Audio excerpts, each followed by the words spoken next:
Olá pessoal, espero que todos estejam bem. Vamos iniciar nessa lição o nosso curso de modelagem e simulação de processos químicos desse semestre. Tá? É, vamos começar com uma visão geral, né? Uma introdução sobre aspectos gerais da modelagem e simulação de processos químicos. Primeiro, é interessante notar que a modelagem, né, de sistemas, como de uma maneira mais geral, não só de sistemas químicos, é feita, né, por nós desde que entramos no curso de engenharia química. Tá? Na verdade, antes disso, se você tomar como exemplo, né, a, a segunda lei de Newton, a simples equação, né, força igual a massa vezes a aceleração. Aqui nós temos um modelo. Né? Nós temos aqui um modelo. É um modelo que descreve o comportamento de objetos, de corpos, quando estão sujeitos a uma força. Tá? E, né, segundo esse modelo, segundo essa equação, quando um corpo, né, de massa m está sujeito ou é submetido a uma dada força, ele sofrerá uma aceleração, certo? Então veja que a modelagem é algo assim, bem primário, né? Bem primário para um estudante de engenharia. Né? No âmbito é, dos processos químicos, né? Especificamente, ou dos processos relacionados à engenharia química, também a modelagem é bem primordial, né? Ela é bem primária. Por exemplo, em FT1 nós estudamos as equações de Navier-Stokes, não é verdade? As equações de Navier-Stokes descrevem o comportamento de fluidos ao escoar. Tá? Então, as equações de Navier-Stokes descrevem o escoamento de fluidos.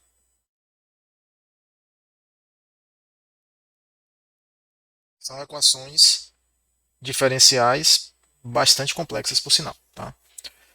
Está no rol das mais complexas que foram desenvolvidas pelo intelecto humano. Pois bem, o, o modelo, né? O que é um modelo? Talvez essa questão seja a primeira a ser respondida. O que é um modelo? Ok? Nós podemos dizer, pessoal, que a modelagem é a produção de uma representação da realidade. Tá? Falando numa terminologia bem coloquial. Né? Então, um modelo nada mais é do que uma representação da realidade. Aí você pode se questionar: que realidade? Que realidade está sendo representada pelo modelo?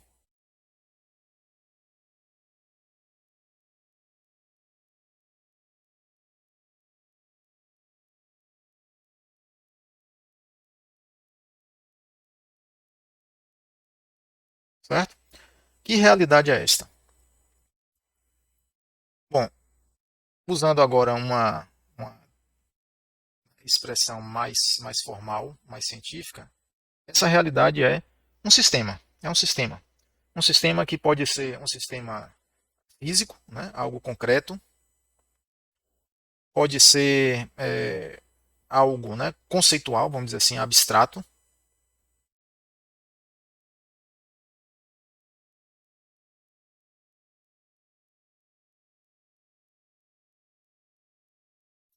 ou abstrato.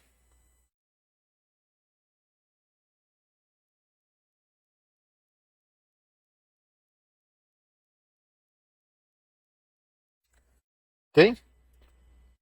Então, o modelo nada mais é do que uma representação, uma visão da realidade. Tá? O que ocorre é que essa visão, essa representação da realidade é mais simples do que a realidade em si, né? Do que o sistema em si. Tá? Veja que o sistema, por definição, né, nós podemos dizer que o sistema é algo, falando de modo também bem amplo, tá? O sistema é algo que é objeto ou alvo, vou botar alvo, que fica melhor, de nossa atenção.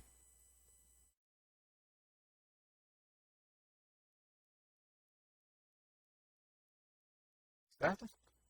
Essa atenção, obviamente, ela é dada por alguma razão. Né? Por alguma razão. Senão você não prestaria atenção no sistema. Normalmente nós estudamos o sistema,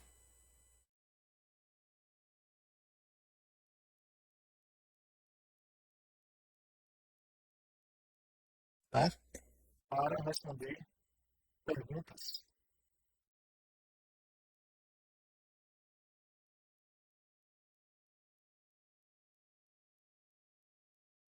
Nossa intenção é responder perguntas sobre esse sistema. E aí, ao responder essas perguntas, nós ganhamos informação, ganhamos conhecimento sobre o sistema. Então, o sistema é qualquer coisa, pessoal, que é alvo da nossa atenção, alvo do nosso estudo. Se a gente pensar, por exemplo, num reator químico, algo que vocês já viram, ou estão vendo concomitantemente a esse curso, o reator químico ele pode ser, ele todo, ele por completo pode ser o sistema, né? O sistema em estudo. E eu posso desenvolver um modelo para o conjunto sem levar em conta os detalhes internos. É,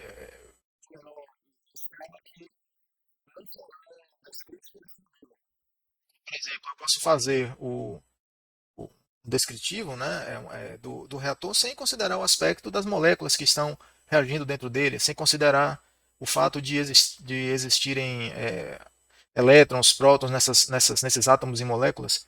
O modelo ele será um modelo acima dessa escala. Né? Ele levará em conta aspectos que estão acima dessa escala molecular. Esse é um exemplo. O sistema pode ser, por exemplo, uma partícula de catalisador dentro desse reator. Eu quero estudar como os reagentes migram dentro dos poros desse reator, ou desse catalisador. Né? Essa partícula de catalisador ela vai se comportar de uma dada maneira com relação à temperatura. Eu posso estudar a partícula. Nesse caso aí, a partícula em si, de catalisador, né, o grãozinho de catalisador, pode ser o meu sistema. Correto? Então, o, o modelo, né, ele permite, pessoal, simplificar a realidade. Né? O modelo é uma representação simplificada da realidade. Normalmente, nessa representação, nós incluímos ou nós consideramos apenas os aspectos, né, apenas as características que são importantes no estudo que eu estou fazendo. Então, qual é a informação que eu desejo obter do sistema? É sobre temperatura? Eu vou modelar de um jeito. Se eu estou desejando obter informações sobre o comportamento. Enfim, eu vou descartar aspectos, né, características reais do sistema físico, né, ou seja, ou do sistema abstrato, né, seja conceitual ou social. Eu vou desconsiderar o que não é importante no, nesse processo de responder as perguntas que nós temos sobre o sistema. Por que nós fazemos isso? Porque, em geral, pessoal, na natureza, os sistemas físicos, em todo o seu detalhe, eles são intratáveis ao nosso intelecto. Tá? Se nós tentarmos representar todos os aspectos sobre que compõem, né, algum sistema, como um reator, como os átomos e moléculas, como um carro, por exemplo, um veículo, se eu for tentar considerar todos os detalhes para responder perguntas específicas ou obter informações específicas dentro de um escopo específico, é inviável fazer um modelo que contemple todas essas características. Né? Na verdade, o engenheiro, o cientista, ele vai se perder em todas essas, fazendo toda essa descrição detalhada e acaba chegando a lugar nenhum. Tá? Então, o modelo simplifica a realidade, né? Simplifica o detalhamento do sistema físico para né, uma visão mais, poderia dizer mais bruta ou mais reduzida, vamos dizer, de complexidade reduzida. Então a modelagem, pessoal, permite reduzir a complexidade dos sistemas de maneira que nós consigamos estudá-los, certo? No caso, né, da modelagem dentro do contexto da engenharia química, tá? Na modelagem de processos químicos, existe uma razão muito forte para, né, nós desenvolvermos os modelos. E a razão forte é que a modelagem de processos químicos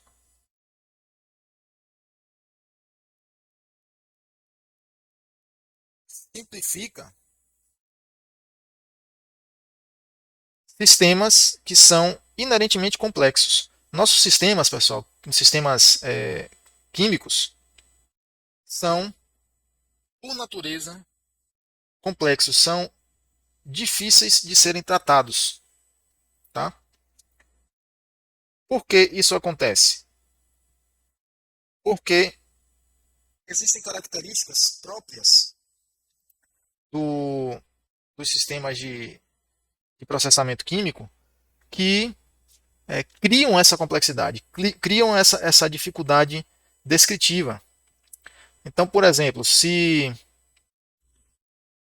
nós tivermos, né,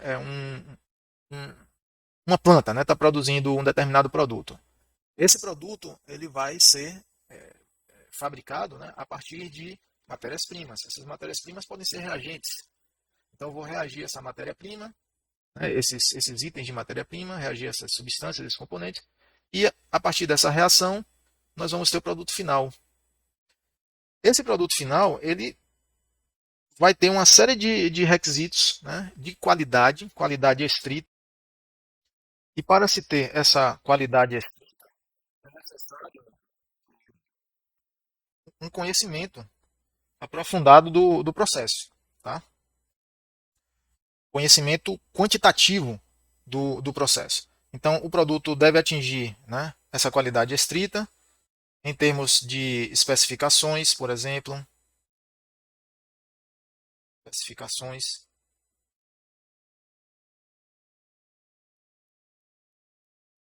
Ou seja, o produto vai ter que concluir certas qualidades como coloração, concentração, de impurezas, algumas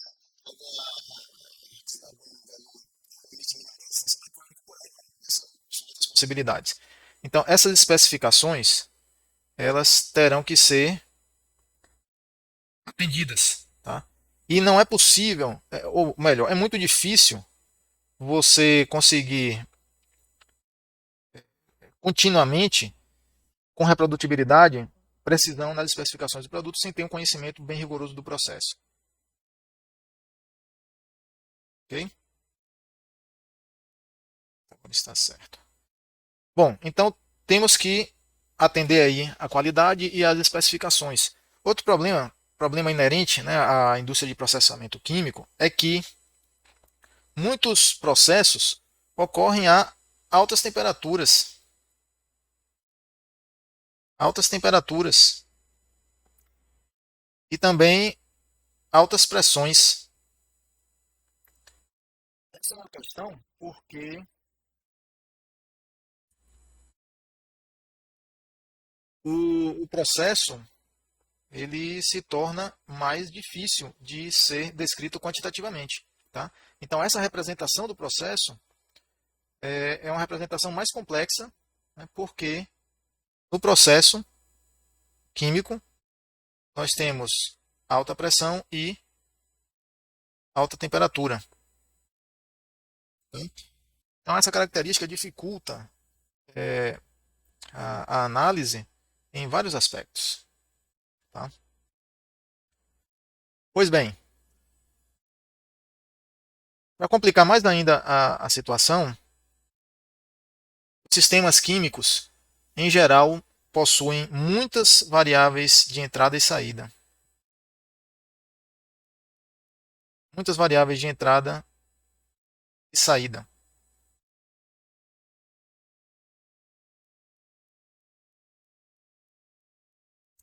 muitas variáveis. E também parâmetros.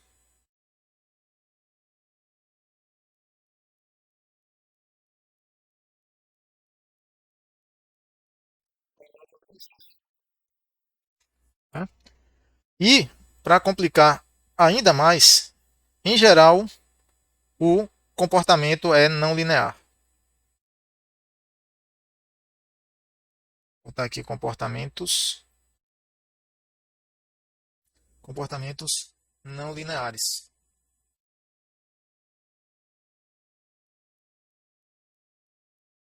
certo?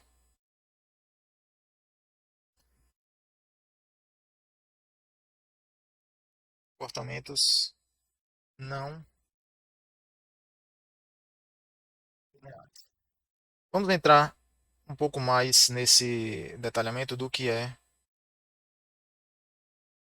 ser linear ou não, né? Um sistema ter características lineares ou não. Mas, a grosso modo, quando nós estamos fazendo uma representação matemática do sistema, né, em estudo, se as equações, e ele for descrito por equações diferenciais, as equações diferenciais serão equações da categoria que a gente chama não linear. Tá? Existem critérios para poder se categorizar uma equação diferencial como não linear. É, a principal característica, né, e a principal dificuldade do comportamento ser não linear, né, nós temos um sistema que a gente diz ser não linear, é que pequenas variações nas variáveis de entrada podem causar grandes variações nas variáveis de saída, ou seja, no comportamento do sistema em si. Vejam aqui o exemplo de um exemplo real, né, de uma torre de destilação. Aqui você tem uma percepção bem clara, né, do que eu acabei de falar.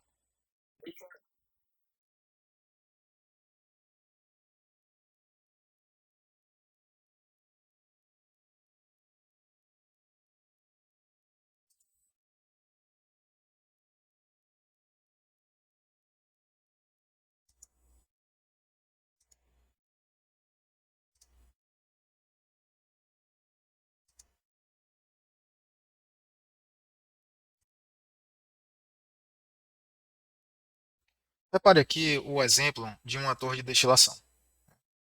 Vejam só, aqui nós temos o equipamento real, tá?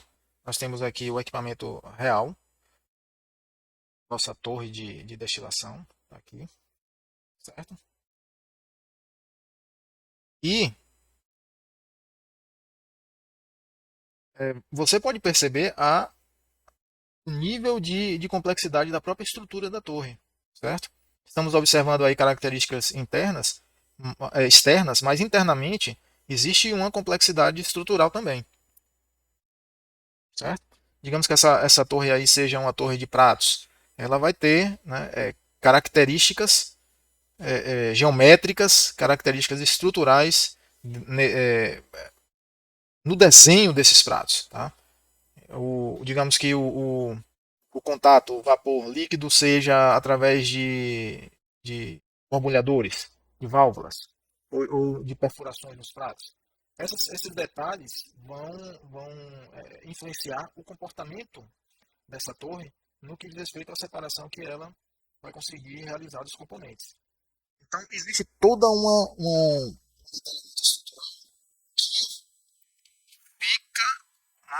desconsiderado quando nós fazemos um modelo.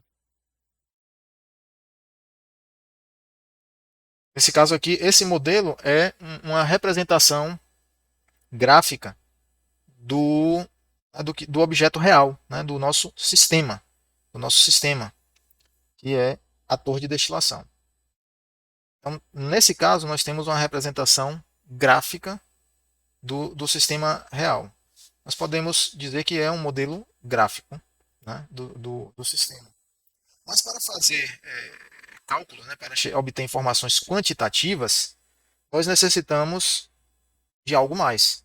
Nós precisamos desenvolver um equacionamento E esse equacionamento também é uma representação do meu sistema real. Porém, é uma representação matemática.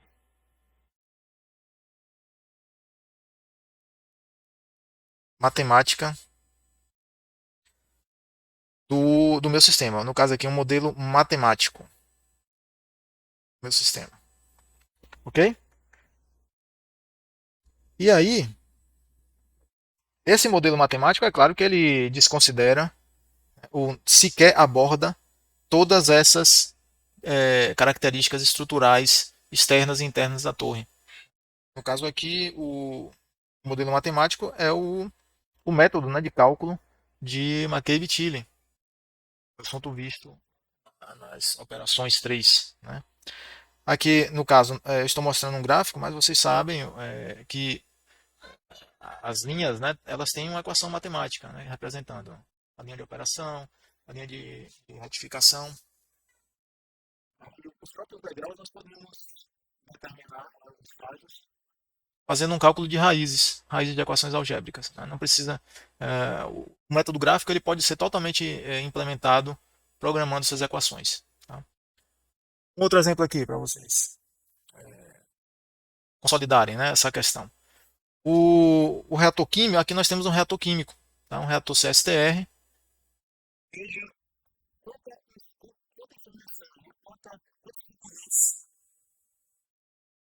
Constituem, né, o reator real. Digamos que o meu sistema estuda esse reator. E eu desejo determinar qual vai ser o comportamento da reação em si, qual a conversão obtida, qual o tempo de reação. Pois é, num caso desse,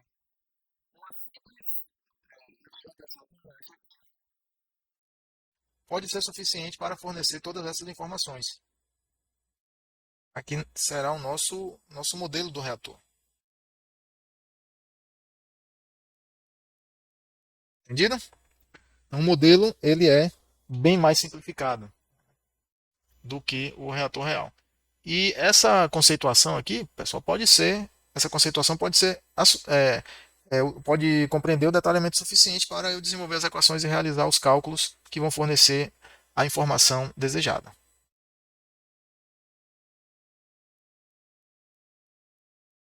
Vamos ver agora as etapas da modelagem. Vou falar um pouco das etapas da modelagem.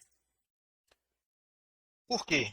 Quando a gente fala modelagem, né, vamos modelar um sistema, em geral queremos dizer algo mais além do desenvolvimento do modelo. Ao se fazer a modelagem de um sistema físico, real, um processo, você não quer simplesmente desenvolver um modelo, você quer obter algo com esse modelo. Tá? Então, nós podemos dizer que o processo de modelagem ele consiste em mais etapas do que a modelagem propriamente dita.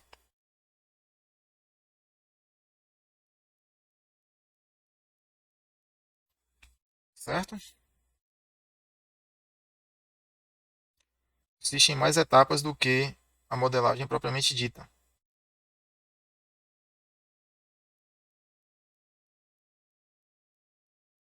Tá? Que etapas seriam essas? Bom, a primeira coisa que deve ser feita é a construção do modelo, né? É necessário construir o modelo.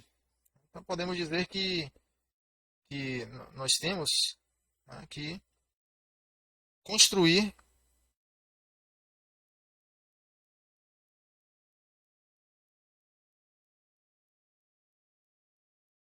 o modelo propriamente dito.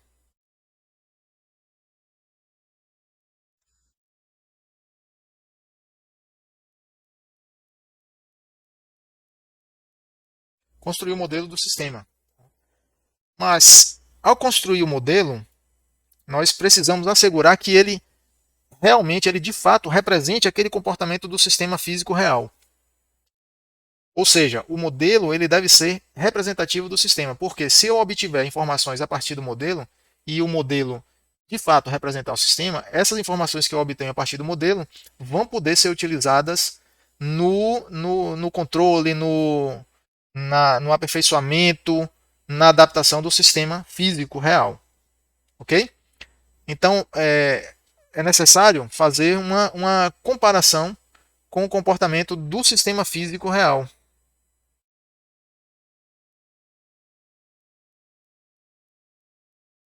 Comparação com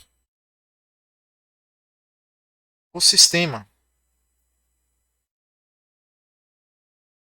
para determinar se o modelo realmente descreve o seu comportamento. Tá? Se ele descrever, nós dizemos que o modelo é válido.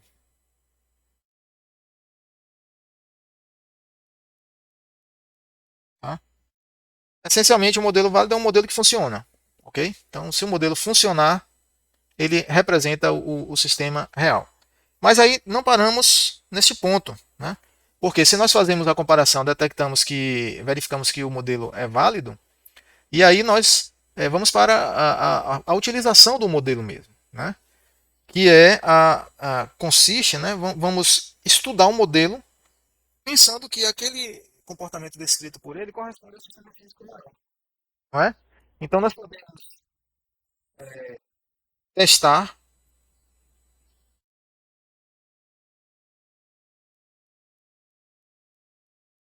variações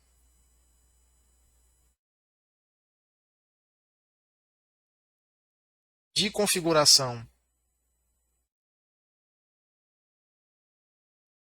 no modelo,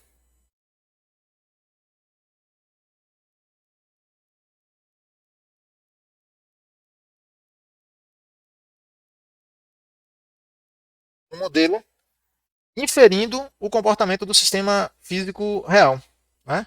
E aí, nessas variações de configuração, eu posso averiguar como as variáveis, como perturbações nas variáveis de entrada vão perturbar a saída, né, as variáveis de saída do sistema, como alterações nos parâmetros do sistema influenciam o seu comportamento. Posso testar procedimentos operacionais usando o modelo. Né? E quando essas configurações testadas são, quando eu encontro alguma configuração que eu considero adequada para o sistema, ou seja, uma nova forma de operação ou de controle ou uma nova forma de executar, né, um dado procedimento nesse sistema, eu aplico essa configuração no sistema físico real. Então, podemos dizer que quando aprovada, quando aprovada, aplica-se a, a configuração.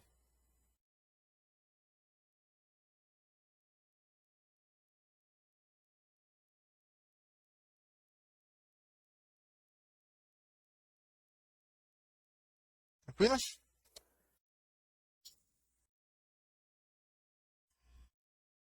Vamos falar um pouco agora dos tipos de modelo, né, ou tipos de modelagem. Então, tipos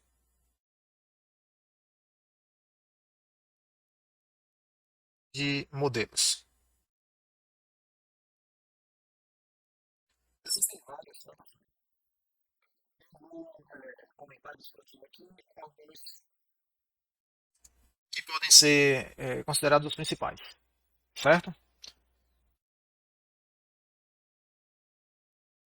Podemos iniciar falando dos modelos físicos. Modelos físicos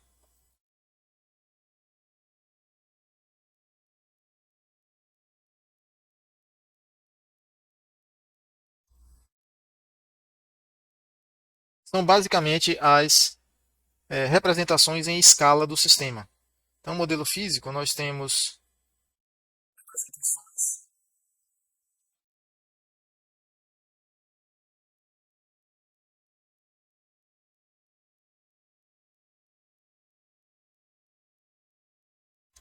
em escala,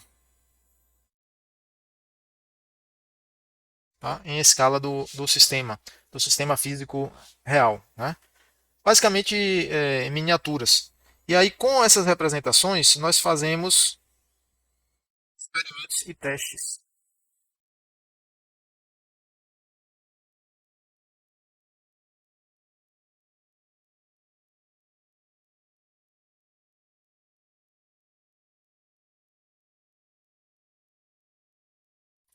Experimentos e testes.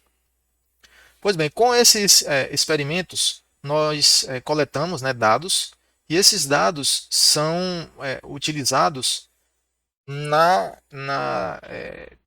correlação, no desenvolvimento de correlações que vão me permitir fazer cálculos relativos ao objeto real, ao sistema, né, ao sistema físico real. Tá? Os modelos físicos geralmente envolvem muitas, ou algumas, né, etapas de ampliação de escala,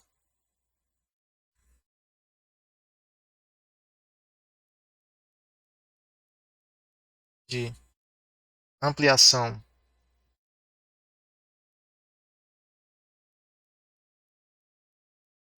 de escala. Tá? Por quê? Quando nós usamos, digamos, um modelo físico, uma miniatura do sistema real, tá? Uma miniatura com tamanho assim que pode ser manipulado em escala laboratorial, por exemplo, nós dizemos que temos aí uma escala de bancada. Então, esse modelo físico em escala de bancada, ele pode servir para a coleta de dados, né, que vão ser usados no dimensionamento, no projeto do equipamento real. Por exemplo, um reator, pensei num reator químico. A cinética da reação ela pode ser obtida através usando um Becker, um Erlenmeyer, né? E, e acompanha-se, né, o desenvolvimento dessa reação ao longo do tempo, fazendo com certo nível de agitação, nós conseguimos levantar a cinética dessa reação. E uma vez tendo a taxa da reação, nós podemos dimensionar o reator químico, né, real mesmo, em escala real. Porém, tem um problema. Usando modelos físicos, né, como os modelos físicos não descrevem as leis que regem aqueles fenômenos pertinentes do sistema, não é recomendado que se faça, né, um escalonamento de uma etapa só, digamos, do tamanho de bancada, escala de bancada para a escala real. Então imagine um becker com alguns ml e um reator com toneladas de reagente, né, sendo reagidos ali. É interessante que se adotem, né, por segurança, para que não se tenha um prejuízo ao construir o reator em escala real e ele não performar adequadamente, não dar conversão adequada, não resfriar como se tinha expectativa. É interessante que se passe por etapas intermediárias de ampliação de escala. Então você pode fazer usar um reator de bancada para coletar os dados, depois fazer um reator um pouquinho maior, numa escala que a gente chama piloto, uma escala intermediária, e aí depois, testando a escala piloto e viu que o reator está funcionando adequadamente, faz-se a ampliação para a escala real. Né? Pode-se ter até um piloto menor, um piloto maior, dependendo dos custos, né, envolvidos, tá, por segurança. Os experimentos na modelagem física são correlacionados através de números adimensionais. Geralmente são usados números adimensionais. Tá? Então, os dados experimentais são correlacionados por números adimensionais. Dados experimentais, vou botar experimentos. Os experimentos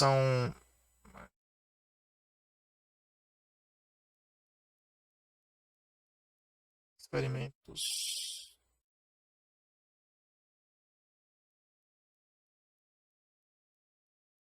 são correlacionados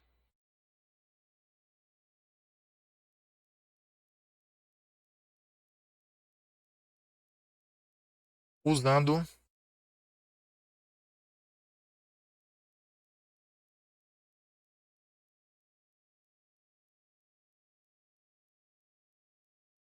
os números adimensionais. Os que vocês já conhecem, tá? Reynolds, Nusselt, Prandtl, Schmidt, certo? Então, desde que haja similaridade dinâmica e geométrica, é possível correlacionar esses dados empíricos, né, através de números adimensionais que sejam pertinentes, tá? Números adimensionais têm que ser relevantes para o problema, certo? Então, se você está estudando escoamento, é natural que apareça o número de Reynolds, perda de carga. O Reynolds é muito importante. Tá? E aí, usando essas correlações, nós podemos capturar o comportamento do sistema físico. Usando as correlações,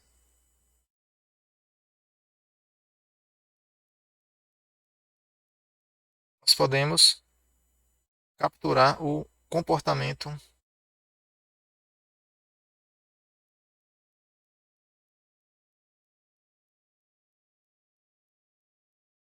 do sistema.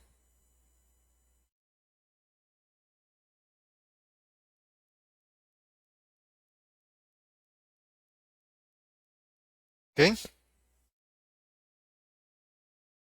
E aí, tendo o comportamento do sistema, é possível estabelecer uma base de similaridade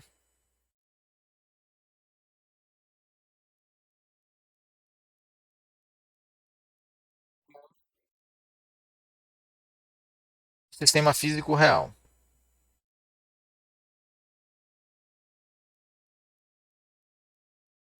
com o sistema físico.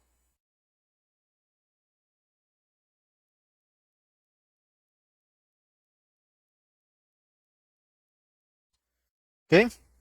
Tendo-se essa base de similaridade, nós podemos, né, usar as correlações para determinar características do sistema, né, do meu sistema. Por exemplo,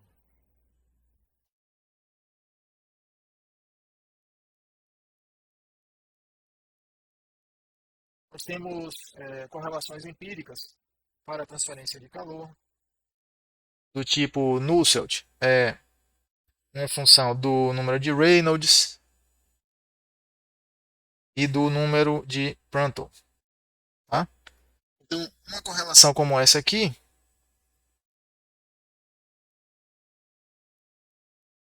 permite determinar o coeficiente de transferência de calor por convecção, não é?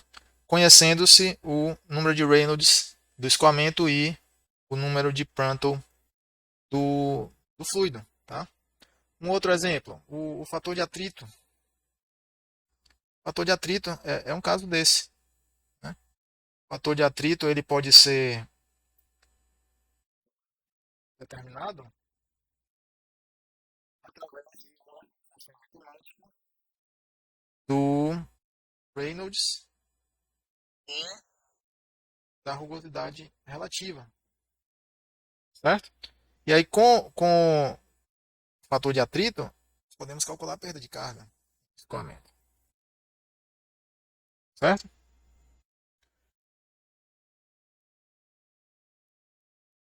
E agora, os modelos matemáticos.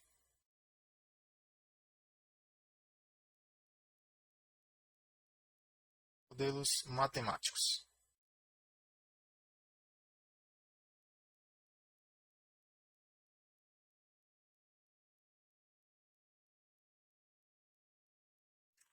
Modelos matemáticos, pessoal, nada mais são do que uma representação matemática, né, do sistema, usando a linguagem matemática.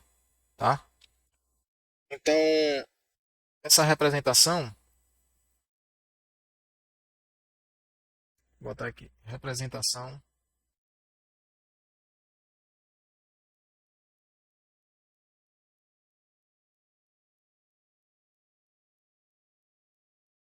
matemática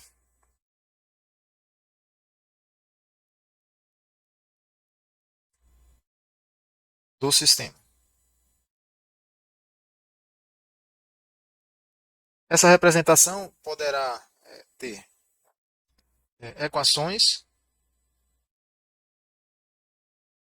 poderá ser constituída por equações matemáticas, equações também. Tá? As equações podem ser de. Podemos ter.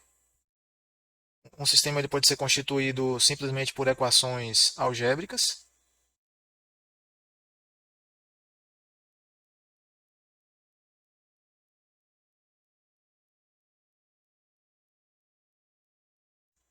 Mas também podemos ter equações diferenciais.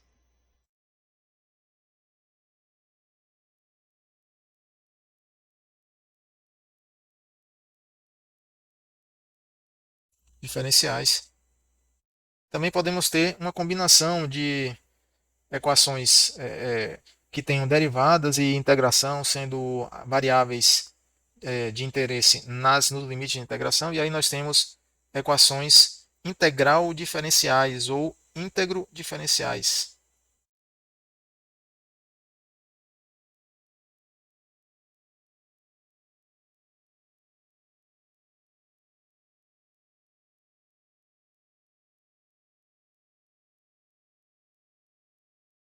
Integral diferenciais ou íntegro diferenciais.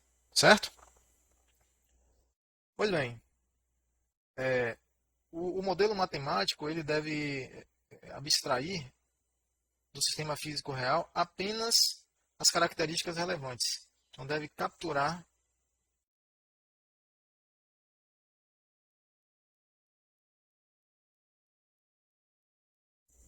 os aspectos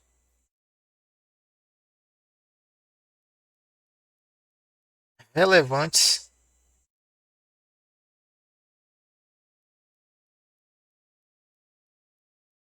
do sistema.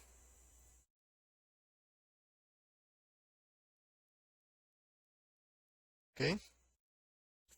Apenas o que é importante. Senão o equacionamento pode ficar desnecessariamente complicado. Tá? No entanto,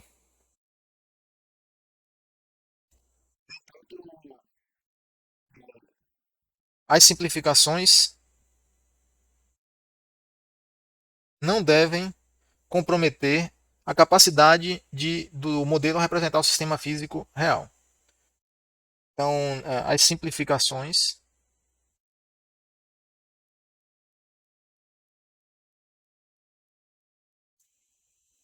não devem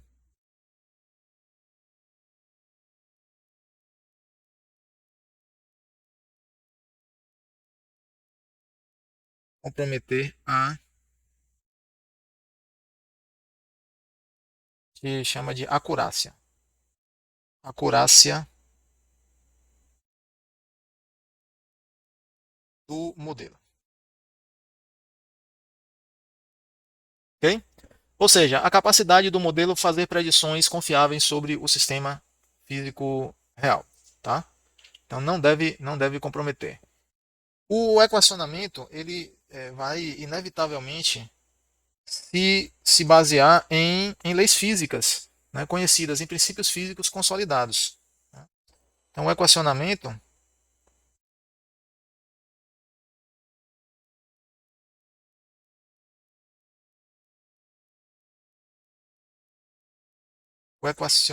é baseado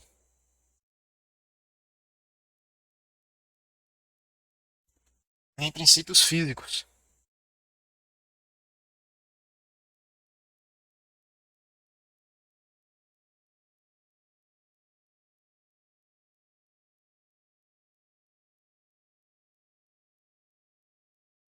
certo? Consolidados.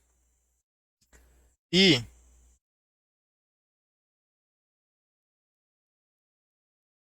princípios físicos consolidados.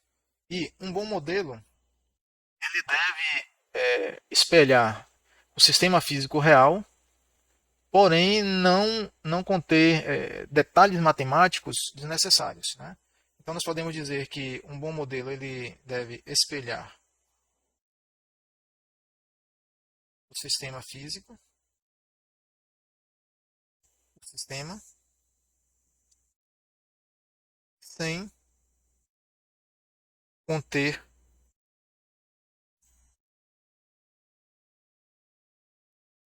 artefatos matemáticos desnecessários.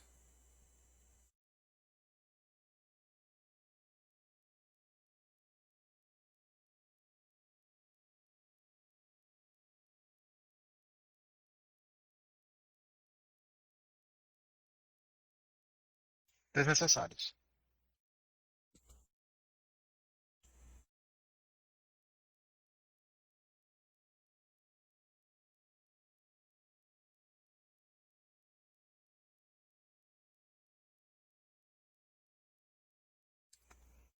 Quando nós temos um modelo representativo,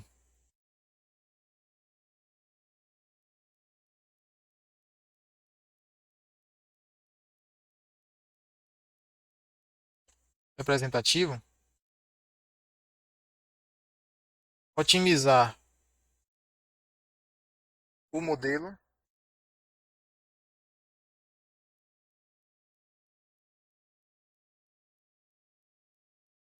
corresponde a otimizar o protótipo ou otimizar o sistema, certo? Porque se o modelo é representativo, então ele está se comportando de acordo com o comportamento do sistema, certo?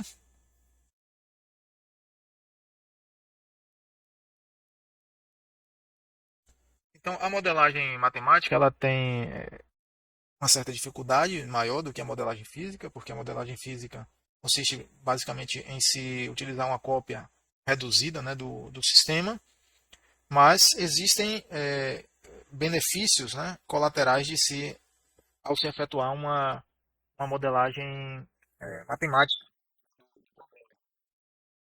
Então existem benefícios, né? Nós podemos listar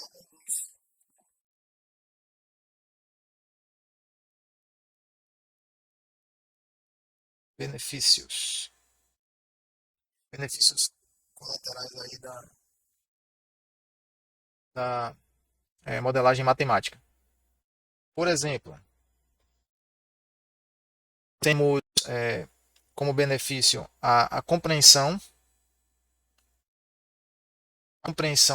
sobre o sistema, né?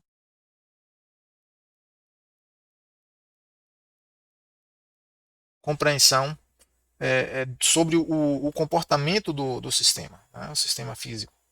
Então, nós entendemos melhor como o sistema físico funciona quando desenvolvemos o modelo matemático, né? Desenvolvemos o equacionamento para ele, né?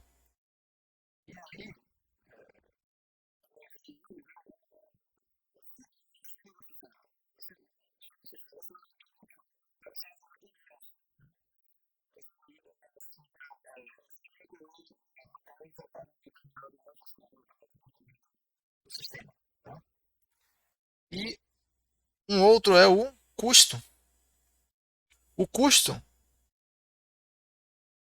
é significativamente menor ao se realizar uma modelagem matemática e um estudo daquele sistema usando um modelo matemático. Tá? Tende a ser bem menor. Ok? Mas o ganho de compreensão para o engenheiro, né, para o, aquele que está desenvolvendo o modelo, é significativo, é realmente muito relevante.